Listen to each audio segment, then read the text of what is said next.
The Diplomat is a new high-stakes political drama from a writer-producer of West Wing and Homeland, Deborah Kahn. The series stars Kerry Russell as a seasoned U.S. ambassador on her way to a post in Afghanistan when she is abruptly appointed as the ambassador of the United Kingdom. While handling the most coveted and decorated diplomatic role, she is navigating her own marriage to a star ambassador, Hal Weiler, played by Rufus Sewell. Watch The Diplomat now, only on Netflix.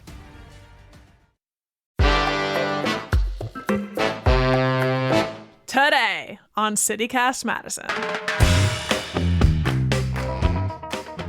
It's Thursday, so we are dishing on Madison's food scene. Some exciting news for the Southside. South Park Street is getting a new grocery store. Pick and Save is closing, and instead, a new locally owned store is coming soon. This is part of the city's efforts to ensure all corners of Madison have healthy food options, and a deal's finally been reached. Kristie Mauer will open Mauer's Urban Market, where she's cooking up plans for more than just healthy foods. Here's her vision for the neighborhood store. It's Thursday, April 20th. I'm Bianca Martin, and here's what Madison's talking about.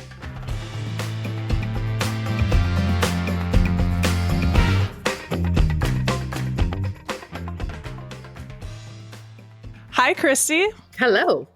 Thank you for joining us on CityCast Madison. Thank you for having me. So tell us about the vision for this new store. Like, what can we expect walking through? So the vision for this store is to make sure that the shopping pattern and the feel of the store is as comfortable for everyone as possible. It is 24,000 square feet, so it's a little bit smaller than if you're traditionally shopping at Pick and Save now. It'll be smaller. There's 150 apartments up above us. So it is an urban grocery store because it will be first floor retail. As you can see, if anyone is already walking around it or outside, there are a lot of windows. And so you're going to find all your traditional offerings. You're going to find, your center store, your meat department. There will be a seafood department.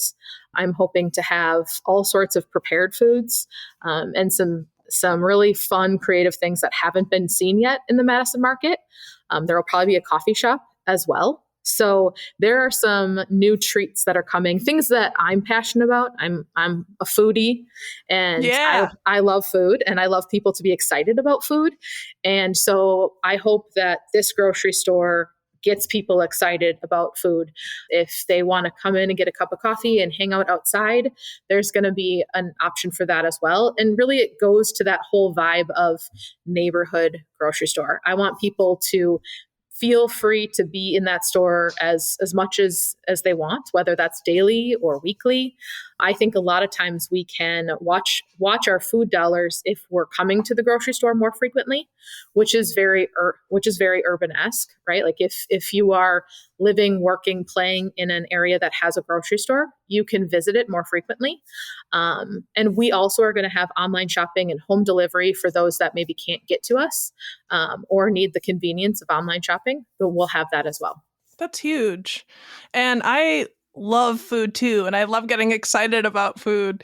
I also heard that you guys, talking about a seafood station or area. I hear about you guys are going to have poke bowls and grab and go sushi, hibachi. I also heard about some bulk kombucha dispensers and alkaline water dispensers.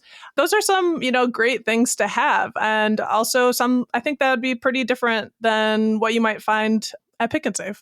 Yeah, what I'm really looking for is here in 2023, things are similar, but they're also different, right? Like there's a lot of new trends coming on the market. So part of my job is to look and see what is on the horizon. What do I think the neighborhood and the people who live and work and play, what they're looking for now, but also what are we looking for in the future as well? And what are the things that will lend itself well to the size of the grocery store? And this is a big deal, like for it where it's going. And there's going to be a lot of development and interest in creating sustainable spaces on Madison Southside. What do you hope your store means for the neighborhood, like more broadly?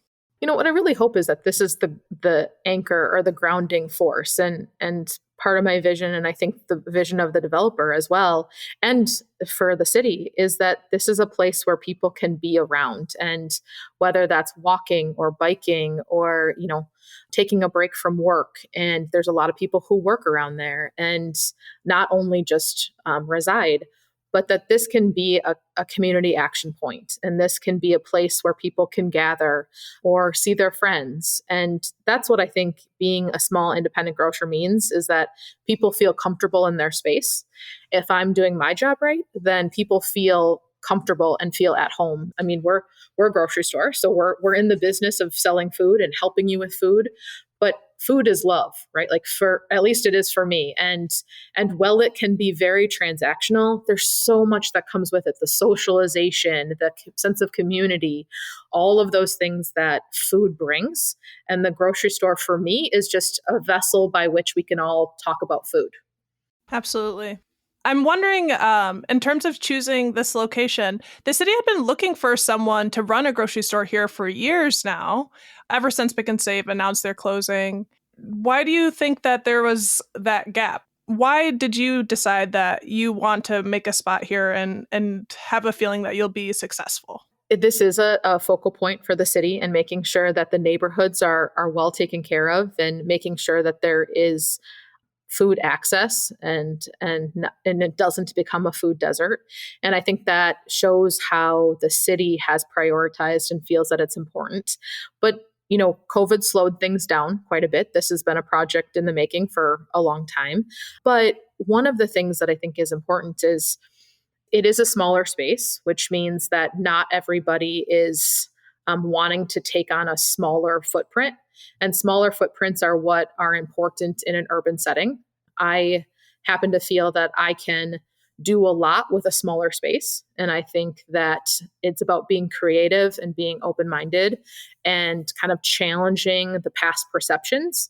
While that might be difficult, that's not for everybody. I'm passionate about this project and passionate about being in Madison. Obviously, I live in Madison. So for me, I wanted to do a project that is my own project. This is just my first grocery store. I have obviously a very long history of being in the grocery business, but this is an awesome opportunity for me to do a store on my own and be in my hometown, which I'm super excited about. Yeah, and your dad owns stores in the Dells, Milwaukee, here locally. You grew up here. This one is yours, and you'll be at the store like as a hands-on manager, right? Correct. Yeah, and that's what I think is really important about an independent grocer, and especially this neighborhood grocery store, is what we decide and what I decide in terms of the design or the flow or the food options. That doesn't work all the time, right? Like, there's going to be some failure. Our customers are going to say, hey, I don't like that, or I'm looking for, or I need this. And to have those people on the ground talking to the customers every day, you can adjust in real time. And as an independent grocer, I don't know of any other way to do it than that, right? To be in it, to be immersed in it, and to be part of the solution, working alongside of the employees and really building a business from ground up. So you've been in this business for so long. Like, what's your favorite thing about running a grocery store? Oh my goodness. What is my favorite thing? That's a really good question. I think it depends on the day. What I will say about grocery, and anyone who has done retail before, is there's kind of a chaos that comes to retail, especially grocery retail, and not in a bad way. There's always something to do. There's, whether that's a problem or a crisis or just a fun thing I want to work on. And, part of owning your own business and part of owning a grocery store is, if I want to come up with a new idea, like, for example, if I see something and I'm like, oh, I really want to add that to the menu, or, oh, I really love how they're presenting salads, for example, I can just execute that. I don't have to go through all these chains, or I don't have to fill out forms. I can just make it happen. And it's really that building block of entrepreneurship of, I really like it. I think the customers will like it. Let's try it. If it fails, you pivot. If it doesn't fail, it's a great success, and we move on to the next success. So I think that for me is what I love about grocery and I love about retail. And it takes my passion of food. I like to talk about food. I like to educate the consumer as well. I like being able to know the customer so well that we pick the right things for them and then seeing that success. Yeah. And I mean, I heard you earlier talking about like creating a community space that folks would want to come to more often on a regular basis, like on a weekly basis. And that's, would lend to folks getting perishable foods, getting foods that are fresher for them, better for them. Where does that passion come from? I have no idea, honestly. Is that like because that's like kind of more of like a European style thinking, right? That's so true. And I think probably so many of us grew up in the model of your parents went to the grocery store once a week and you got everything for the week and then you were done. And I know for myself as a single person, I change my mind all the time. Or, I see something and I think, oh, I really want to make that. Or I'm in the mood for this, so I'm going to make that. And I think that there are kind of two different philosophies. You can, go to the store, stock up, really plan out your meals. I'm never that capable. Like I don't have the ability to plot out a calendar for a really long time. I know what you mean. Right? I know what you mean, Kristie. And it's like, so you're creative. Yes. I like to be able to go into the store, and I'm hoping that the grocery store also inspires people. I love to go into a grocery store or any store, honestly, as a retail person. I love to go into any store and be inspired, see something and go, yes. And not everyone has that. For some people, grocery shopping or doing any type of shopping is necessary. I have to feed my family. I have to feed myself. I'm going to get these things and I'm going to move on. And if that's what you need in your day, then I'm hoping that this grocery store, the flow of it is convenient and easy and it's not difficult and people don't talk to you if you don't want that. But if you want to come in and you want to talk about something or you have a question or if you want to just linger a little bit longer than you think is appropriate, I want that to be okay too. If you love Twinkies, have Twinkies. If you love cosmic brownies, right? Or but if you want a fresh salad made to order, then I'm going to have that option for you as well, and some other fun things that we're kind of playing with now.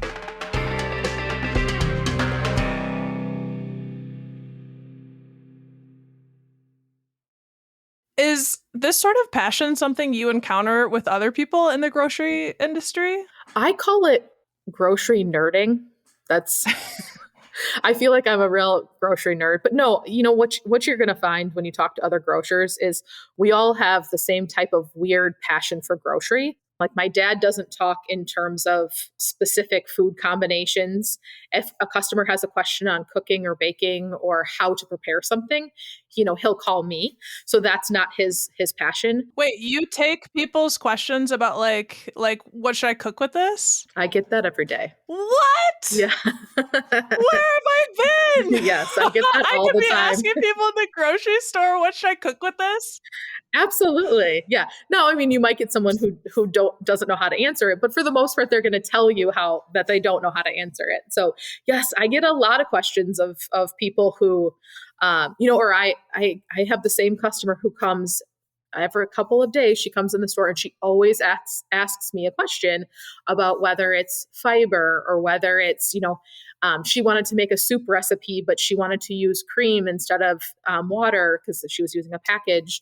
And so I was like walking her through that. I'm like, okay, but watch, kind of giving her the how-to steps. And she was like, oh, thank you. But it's really that interaction, right? Like that daily interaction is what independent grocers do in their stores. They're just constantly talking to their customers and they're in their business. And yes, there are a lot of different things we have to deal with every day between employees and technology and software. And, we in the grocery industry, we're receiving a lot of products every day, all day, whether that's, bananas and broccoli and to everything to cans of vegetables. So what we deal with and what we touch on a daily basis is immense. And I think that's why grocers are so passionate about their business, because they know you have to know everything that's coming in, literally. Yeah. Okay, and now that I think about it, like I do have smaller stores that I would ask questions like that. And you do, I'm sure you guys really get to know people and they trust you. And that means so much. So, for example, the store that my dad owns up in Wisconsin Dells, which is where I am right now, we have customers who are older and they live alone. We actually have a calendar of when we see them so that if we don't see them, we know to go check on them. And I think that that's very, very true of especially more rural stores or smaller stores, is you have that kind of community feel. And if hopefully the customers are feeling, I mean, I have a cashier who she says to a customer, "Oh, I'll mark the calendar. I saw you today." And then, he moves on and he kind of chuckles. And, we've been in that situation where we have to go check on someone because we're caring and, we try to be caring and compassionate people. So I think that is when we're talking about community, it doesn't have to be that. I guess maybe that's strange. I'm not sure. But for us, that's what community means. I'm sitting here thinking about that. You said food is love. And I can't see that as any more true in what you just described and what that means for the people that they know that you're looking for them and that they have somewhere to be. Not to get emotional, but, it is kind of emotional. No, it's so sweet. And the fact that my staff does that as well. And there are times, I will say, where, I'm talking to one of my employees and I'm like, "Oh, have we seen?" And I'm like, "I haven't seen her in a couple of days. Has anyone else?" And you kind of go around just to make sure because, it's a small town and you want to check in on people. And I hope that translates. And I hope that people feel that passion, not only for food, but for community members. That's beautiful. I wanted to ask you, because now that I think about it, I want to know, are there any hot grocery items for you right now that you're bringing home that if people ask you? Oh my goodness. I know. Okay. Well, some of the secrets, right? Like, I really want to do poke bowls and some hibachi. That's something that I'm passionate about and I love. And we're going to bring to the Madison market. We're going to do a salad bar, but not salad bar. So it's going to be salads to order. And that's something I'm passionate about because I don't know if anyone else is this way, but I love when my salad is made for me. Having to make my own salad is like, ugh. I love it to be mixed and, you don't have to put your own dressing on it. I mean, that's why a restaurant salad is truly so great, right? Because you don't have to mix everything. So it's going to be something we're going to try and see if people love it. I'm toying with some pizza options to see if maybe that's something to hit the market. But there's a lot of things that we'll have to decide in the next couple of months. And we'll be hearing from community members and feeling what people are thinking. But a lot of things are things that I'm excited about. And I think that we don't see often enough. And what are things that can differentiate us from other grocery stores? I'm hoping at some point that we become a destination for maybe people who don't necessarily live in the area. That I want some of the stuff that we offer to be craveable. And I want people to go, "Oh, I really want to get that. And I can only get that at Mauer's Urban Market." And I hope that people say that at some point. Mm-hmm. Gonna make it a go-to hot spot. I'm going to try. Yeah. I was just thinking about this question that's come up with us here on the show about self-checkout lanes. Oh my gosh. Are you guys going to have those? And I should probably ask the question, where have you guys decided on? Do you like it? Do you hate it? Well, some of us really like the checkout cameras if you look good in them. Yes.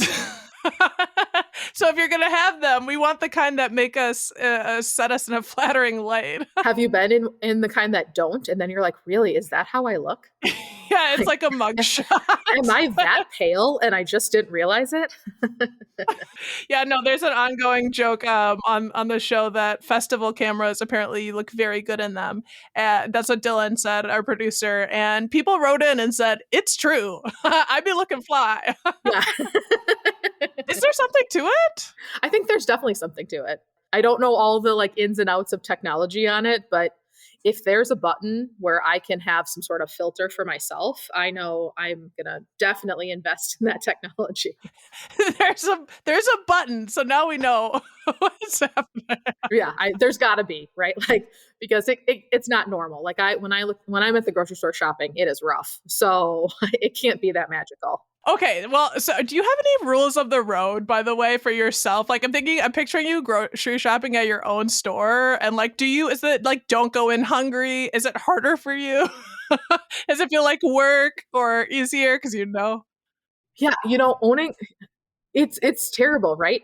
Because so one of the things that I struggle with is when I'm stocking, I'll be in the aisle, and let's say I'm in, like the baking aisle. All of a sudden, I'll be building a recipe with what I'm putting on the shelf, and I will have like a little pile on the floor of things that I'm buying for later.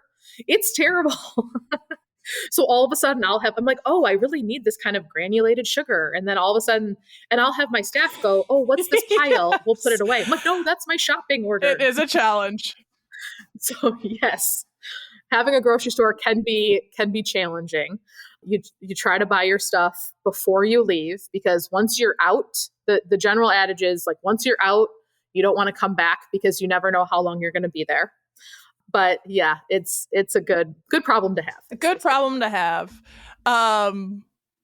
Kristie, you are a delight. I also have like a sixth sense that you're like a comedian, because I think you're hilarious. That would be great. Thank you. Yeah. So I hope that you also start doing comedy, because you just have a good knack for it. That's also coming from someone who likes comedy. So that's a full-on compliment. Appreciate it. Thank you. Yes. Kristie, thank you so much for telling us your plans and sharing your passion about the new grocery store that's coming. Thank you for having me. I really appreciate it. That's Kristie Mauer, owner of the forthcoming Mauer's Urban Market on South Park and Cedar. Construction is planned for this summer, with the hopes of opening the store by the end of this year.